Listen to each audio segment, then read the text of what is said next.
Good morning student. तो ये आज हमारा फर्स्ट ये लेक्चर है यूनिट 1 केमिस्ट्री का।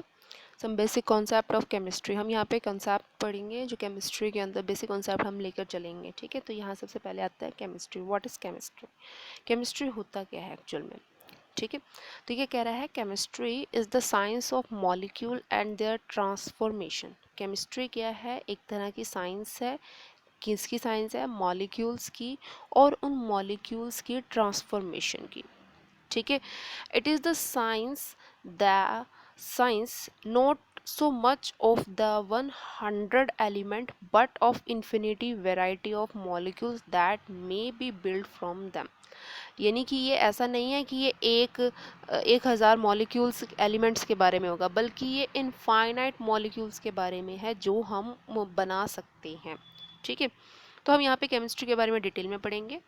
Chemistry deals with the composition, structure and property of matter. Matter की जितनी भी कंपोजिशंस हैं, मैटर की जो स्ट्रक्चर्स हैं और मैटर की जो प्रॉपर्टीज़ हैं, उनके साथ डील्स करता है। ठीक है, these aspect can be best described and understood in terms of basic constituent of the matter. Matter के जो बेसिक कॉन्स्टिट्यूएंट पार्टिकल्स हैं उनकी हेल्प से ही हम इन्हें समझेंगे। कौन से बेसिक कॉन्स्टिट्यूएंट्स हैं हमारे?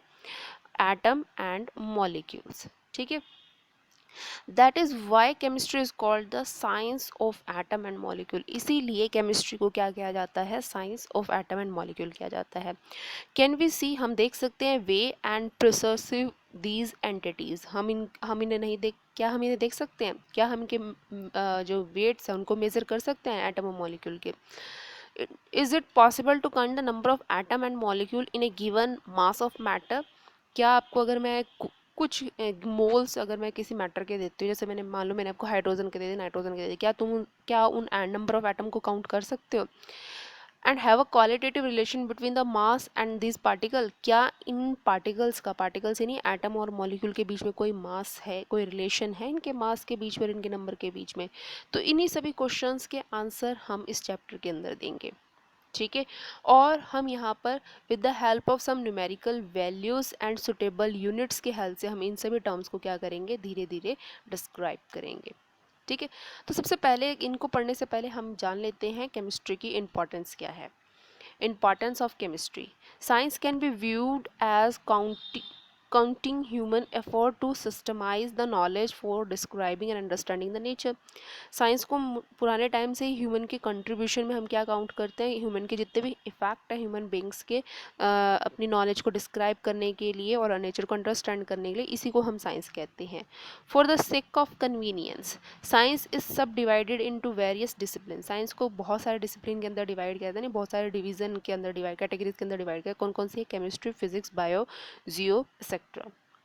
Chemistry is the branch of science. Chemistry is branch है वो साइंस की that study the composition, properties and interaction of matter. ठीक है, जहाँ पे हम क्या पढ़ते हैं? हम स्टडी करते हैं कंपोजिशन के बारे में, प्रॉपर्टीज़ के बारे में और मैटर के इंटरेक्शन के बारे में पढ़ते हैं। Chemist are interested in knowing how the chemical transformation occur. Chemist जितने भी होते हैं वो हमेशा यही कोशिश करते रहते हैं जानने की कि जो केमिकल ट्रांसफॉर्मेशन होती है, यानी एक मॉलिक्यूल दूसरे मॉलिक्यूल में कन्वर्ट हो जाता है, तो ये किस तरह से होता है? Chemistry play a central role in the science. Science के अंदर इसका बहुत ही महत्वपूर्ण भाग है। And is often intertwined with the other branches of science. और दूसरा, ये दूसरी जो ब्रांचेज है साइंस की, उनके साथ क्या है? कनेक्टेड है। कौन कौन सी? Physics, bio and geology. Chemistry also play an important role in day life. हमारे डे लाइफ में भी एक इम्पॉर्टेंट रोल को प्ले करता है। Chemical principles are important in diverse area. बहुत ज़्यादा ऐसे कह सकते हो, इसका व्यापक जो एरिया है, बहुत ज़्यादा विस्तृत एरिया है जहाँ पे आप केमिस्ट्री के जो प्रिंसिपल्स हैं उन्हें अप्लाई कर सकते हैं। जैसे कि weather patterns, functioning of brain, आपका ब्रेन कैसे काम कर रहा है, and operation of a computer, computer किस तरह से काम करेगा। केमिकल इंडस्ट्रीज, मैन्युफैक्चरिंग जितनी भी होती है हमारी फर्टिलाइजर्स की, alkalis, acid, salt, dyes, polymers, ठीक है, drugs, soap, detergent, metal, alloy and their organic inorganic chemicals, including new substance contributing a big way to the national economy. और जब भी हमारे जो कुछ हमारे न्यू मटेरियल्स जो हमने इंक्लूड किए हैं वो क्या करते हैं, हमारी नेशनल इकोनॉमिक में भी क्या करते हैं, कंट्रीब्यूशन करते हैं। ठीक है। Chemistry play an important role in meeting the human need for food. जो भी ह्यूमन को अपने फूड, हेल्थ केयर प्रोडक्ट्स और मटेरियल जो भी उसको चाहिए अपनी क्वालिटी, लाइफ की क्वालिटी को इम्प्रूव करने के लिए, वहाँ पे भी केमिस्ट्री का एक इम्पॉर्टेंट रोल प्ले होता है। It can be exemplified by the large scale production of variety of fertilizers। आप इसको समझ सकते हो एक एग्जांपल से, जहाँ जैसे कि हम फर्टिलाइजर्स है, हमारे पास बहुत अलग अलग तरह के फर्टिलाइजर हैं, इनको इम्प्रूव करके, पेस्टिसाइड्स हैं उनकी वैरायटी को इम्प्रूव करके हम क्या कर सकते हैं, अपने फूड प्रोडक्शन को, जो फार्मिंग होती है, फार्मिंग प्रैक्टिसेस होते हैं, उन्हें हम क्या कर सकते हैं, सही कर सकते हैं। ठीक है। Similarly many life saving drugs, बहुत सारी ड्रग्स ऐसी हैं जैसे कि cisplatin and taxol are effective in cancer therapy and AZT. AZT क्या है, एजोडोथाइमेटिन, used to help in AIDS victim and have been isolated from the plant and animal source and prepared by synthetic method। ठीक है। तो ये जितने भी treatment होते हैं, एड्स का ट्रीटमेंट होता है, कैंसर, इनमें भी हमारे क्या है, केमिस्ट्री का ही बहुत इंपॉर्टेंट रोल है। With a better understanding of chemical principle, अगर हमें केमिकल प्रिंसिपल की अच्छे से अंडरस्टैंडिंग हो गई, it is it has now become possible to design and synthesize new material having the specific magnetic, electric, optical property। तो हम नए materials को आसानी से synthesize यानी बना सकते हैं, डिज़ाइन कर सकते हैं, जिनकी specific magnetic property है, electric property, optical property, optical यानी light से related properties हैं। ठीक है। and this has lead to the production of super conducting ceramics। ठीक है। सिरामिक्स हमारे मटेरियल्स होते हैं, इंसुलेटर टाइप के होते हैं, बट इनके अंदर प्रॉपर्टीज होती है कंडक्शन की। ठीक है। एक स्पेशल कंडीशन के अंदर ये कंडक्शन करते हैं, तो इनकी कंडक्टिविटी को हम क्या कर सकते हैं, बढ़ा सकते हैं। कंडक्टिंग पॉलीमर्स, पॉलीमर्स को हम कंडक्ट करवा सकते हैं। ऑप्टिकल फाइबर्स, ठीक है। एंड लार्ज स्केल्स, जो भी हमारे सॉलिड स्टेट के डिवाइसेस हैं, इलेक्ट्रॉनिक डिवाइसेस हैं, जैसे कि चिप वगैरह है, आपकी मेमोरी चिप वगैरह है, इनके अंदर भी हम क्या कर सकते हैं, केमिस्ट्री को अप्लाई कर सकते हैं। In the recent year the chemistry had tackled with a large degree of success.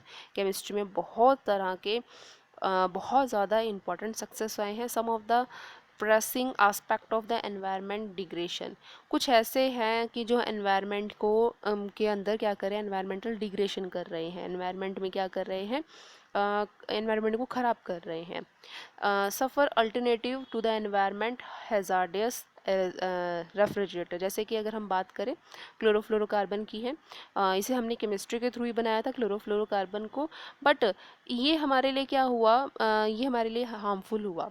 इसने क्या किया, हमारे एनवायरनमेंट में हैज़ार्ड्स प्रोड्यूस कर दिए। किस तरह के हैज़ार्ड प्रोड्यूस किए हैं उसने, उसने क्या किया, ओजोन जो लेयर है जो स्ट्रेटोस्फेयर के अंदर पाई जाती है, उसको डिप्लीट करना शुरू कर दिया, उसको ख़त्म करना शुरू कर दिया। ठीक है।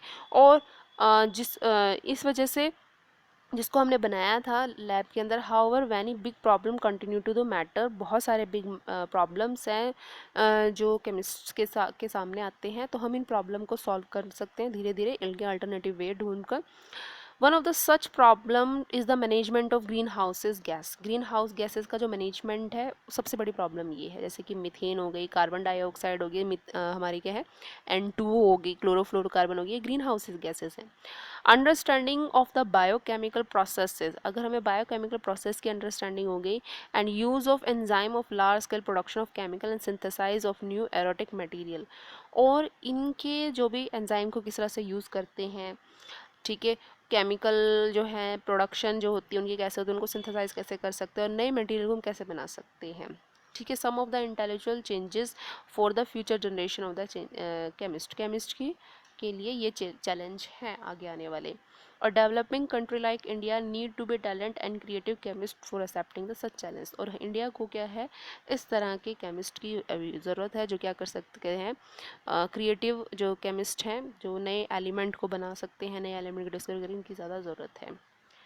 नेक्स्ट है हमारे पास नेचर ऑफ मैटर। ठीक है, कितने टाइप जो मैटर है वो कितने टाइप के होते हैं और उनका नेचर कैसा होता है। As you familiar with the term matter, आपने 9th क्लास में मैटर के बारे में डिटेल में पढ़ा था। मैटर क्या होता है? Anything which has mass and occupy space, यानी जिसका मास होता है और डेफिनेट वॉल्यूम होता है, उसे हम जो स्पेस ऑक्यूपाई करता है उसे हम क्या कहते हैं? मैटर। और हमने वहीं 9th क्लास में पढ़ा था मैटर 3 तरह के होते हैं, सॉलिड, लिक्विड एंड गैस। ठीक है, तो हमारे आसपास जिस भी चीज़ों को अगर हम देखते हैं, book, pencil, air, water, living things, such are compose of matter, सभी के सभी मैटर से कंपोज हुए हैं, क्योंकि सबके क्या है? अपना मास है और सभी के सभी ऑक्यूपाई करते हैं वॉल्यूम को स्पेस के अंदर। So you are also aware that the matter can exist in 3 physical state. आप अच्छे से जानते हो कि मैटर की 3 स्टेट होती है, कौन कौन सी? Solid, liquid and gas. ठीक है, तो सबसे पहले the constituent particles of matter of 3 state, हम इनको रिप्रेजेंट कर सकते हैं। सॉलिड के अंदर क्या होता है? सॉलिड के अंदर जो डिस्टेंस होता है बिटवीन द पार्टिकल्स वो बहुत लेस होता है। डिस्टेंस लेस होने की वजह से फोर्स हमें पता है इन्वर्सली प्रोपोर्शनल है डिस्टेंस के। अगर डिस्टेंस कम है तो फोर्स क्या होगा? ज़्यादा होगा। यानी इसके पार्टिकल्स के बीच में जो फोर्स है, जिस फोर्स से ये पार्टिकल्स बंधे हुए हैं, वो फोर्स क्या होता है? ज़्यादा होता है। ठीक है, क्यों? क्योंकि जो फोर्स है वो इन्वर्सली प्रोपोर्शनल है डिस्टेंस के। ठीक है, दूसरा कि इनकी ये रिजल्ट होते हैं, ये फ्लो नहीं कर सकते हैं सॉलिड्स। ठीक है, अगर हम यहाँ पे बात करते हैं, ये क्या कह रहा है यहाँ पे? In solid these particles are very held very close to each other. यहाँ पे जो पार्टिकल्स होते हैं, एक मिनट,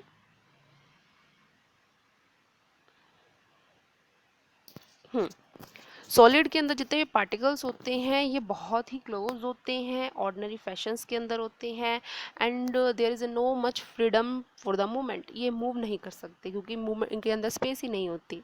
ठीक है, अगर हम लिक्विड की बात करें तो ये क्लोज तो होते हैं बट इनके मूव कर सकते हैं। क्यों? क्योंकि इनके बीच में कंपैरेटिवली सॉलिड के कंपैरिजन में स्पेस क्या होता है? ज़्यादा होता है लिक्विड्स के अंदर। ठीक है, सिमिलरली अगर हम गैसेस की बात करें, गैस के पार्टिकल्स क्या होते हैं? बहुत ज़्यादा दूर दूर होते हैं, उनके अंदर फ्लूइडिटी की प्रॉपर्टी होती है, रिजिडिटी नहीं होती उनके अंदर, उन्हें कंप्रेस किया जा सकता है। ठीक है, तो जितने भी हमारे पास स्टेट्स हैं, अपार्ट जितने भी स्टेट हमारे पास प्रेजेंट है, सॉलिड, लिक्विड, ठीक है, इनके कंपैरिजन में गैसेस में क्या होती है? मूवमेंट फास्ट होती है, इजी होती है, because of such arrangement of particles. ठीक है, इन अरेंजमेंट की वजह से हमारे पास कितनी स्टेट्स आई? हमारे पास डिफरेंट स्टेट्स आई। कौन कौन सी हैं? Solid, liquid and gases. तो सॉलिड स्टेट कौन सी होगी? The state which have definite volume and definite shape. Liquid state कौन सी होगी? The state which have definite volume but not definite shape. ठीक है, they can shape of the container, जिस भी container के अंदर हम लिक्विड को रखेंगे उसी कंटेनर का वो शेप ले लेते हैं। ठीक है, ये बात आएगी। गैसेस की अगर हम बात करें तो गैसेस का ना तो वॉल्यूम डेफिनेट होता है और ना ही शेप होती है। अगर किसी भी कंटेनर के हम अंदर रख रहे हैं तो जो गैस के मॉलिक्यूल्स हैं उस कंटेनर का जो भी वॉल्यूम होगा वही हमारा किसका होता है? गैस का वॉल्यूम होता है।